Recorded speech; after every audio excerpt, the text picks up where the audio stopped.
ఎవరైనా సరే కామాక్షి అమ్మవారి దగ్గరికి వెళ్ళి ఆవిడ ఎదురుగుండా కూర్చుని తమ కష్టం చెప్పుకుంటే తీరకపోవడం అన్నది ఉండదు.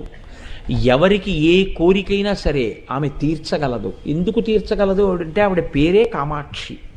అక్షి అంటే కన్ను, క అంటే బ్రహ్మశక్తి, మ అంటే విష్ణుశక్తి. బ్రహ్మశక్తి సరస్వతి, విష్ణుశక్తి లక్ష్మి. ఆవిడ పాదముల మీదకి వెళ్ళి పడినవాడికి ఐశ్వర్యం కావాలంటే ఐశ్వర్యం వస్తుంది, సరస్వతీ కటాక్షం కావాలంటే సరస్వతీ కటాక్షం వస్తుంది. విజయాలు కావాలని అమ్మవారిని ఆరాధన చేసి కాంచి క్షేత్ర వైశిష్ట్యం చేత కామాక్షి అమ్మవారి అనుగ్రహం చేత విజయం పొందినటువంటి రాజులు ఎందరో ఉన్నారు.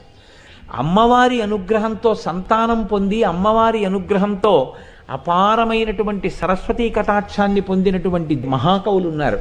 కాబట్టి అమ్మవారి అనుగ్రహంతో పొందనటువంటిది లేదు.